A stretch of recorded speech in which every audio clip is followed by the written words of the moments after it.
आई बरोबर तर मुलाला भूक कधी लागली, मुलाला काय हवं असतं हे सगळं आईला माहिती असतं. माँ सब जानती है. आपल्याकडे सोबत भारती एक मोठा निकाल घेऊन आली आहे. हे चालू ठेवा. पण वसई विरारमध्ये सांगण्यासारखं खूप आहे. खरं तर तिथे 60 उमेदवार विजयी घोषित झाले आहे भव्याचे. 66 त्यांची आघाडी आहे, म्हणजे आता 6च फक्त त्यांचे निकाल लागायचे राहिले. सांगण्यासारखी गोष्ट अशी आहे की 15 प्रभाग म्हणजे अबकडे जे असतात त्या 15 प्रभागात भव्याच्या उमेदवारांचा क्लीन स्वीप आहे. 15चे 15 प्रभाग त्यांनी जिंकलेले आहे आणि दुसरा मोठा पक्ष तिथे भाजप आहे, जो आत्ता 48 जागांवर आहे. त्यामुळे वसई विरार एक अशी महानगरपालिका की जिथे भाजप किंवा मित्र पक्षांना आघाडी मिळत नाही, बहुमत मिळत नाही. सत्ता कुणाची ते बवियाची आणि 4 जण आय थिंक मनसेचे त्यांच्यासोबत आहेत. पुढची प्रतिक्रिया घेऊया. खरं एक छोट्या त्यापूर्वी एक अपडेट येते. वसई विरारमध्ये भव्याची एखादी सत्ता या संदर्भातली आणखी एक अपडेट आपल्या समोर येते. 60 उमेदवार एकूण जिंकलेले आहेत आणि या भव्याच्या विजयाबद्दल एक आपण ढोलताशी आता होऊन जाऊ देत जरा भव्याची, कारण एखादी सत्ता आलेली आहे वसई विरारमध्ये. आपण ढोलताशांचा गजर आता इकडे करणार आहोत, कारण 60 जागी सध्याचं सगळं जे वातावरण आहे ना त्याच्यामध्ये भव्याने एखादी सत्ता वसई विरारमध्ये मिळवणं, 60 जागी विजय मिळवणं ही त्या अर्थी खूप मोठी गोष्ट मानली जाईल नक्कीच. आणि त्याच्यामुळे भव्याची इकडे एखादी सत्ता आणि आता ढोलताशांचा गजर.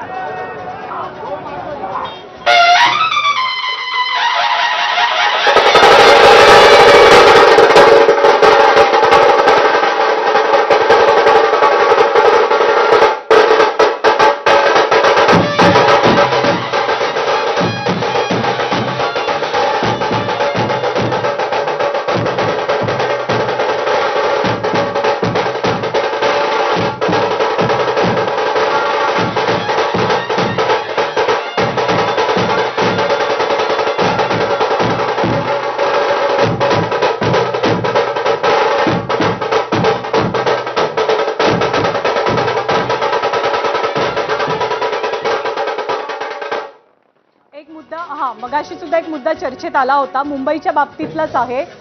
तर मी या पॅचमध्ये येते थोडीशी की धार्मिक मुद्द्यावरनं मराठीच्या मुद्द्यावरती निवडणूक जाणं किंवा ती ठाकरेंनी नेणं हे त्यांच्या फायद्याचं ठरलंय काय? 69 जागा आहेत सध्या दोन्ही ठाकरेंच्या मिळून.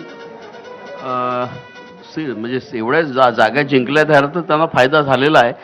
ते नेणं बरोबर होतं का? तर ते बरोबर नाही, कारण हे कोणत्याही निवडणुकीमध्ये आणि खास करून स्थानिक स्वराज्य संस्थांच्या निवडणुकीमध्ये मला असं वाटतं की नितेश राणेंची एक पोस्ट आली आहे, जो हिंदू हित की बात करेगा वही महाराष्ट्र पे राज करेगा. आपण त्याच मुद्द्यावरती खरं तर बोलतोय की धर्म महापौर कोण होणार, कुठल्या धर्माचा होणार, तिथून या निवडणुकीला सुरुवात झाली आणि मग ती मराठी अस्मितेपर्यंत. बरोबर आहे. मला तेच म्हणायचं की धर्माचा उपयोग आणि त्याचा वापर होता कामा नये.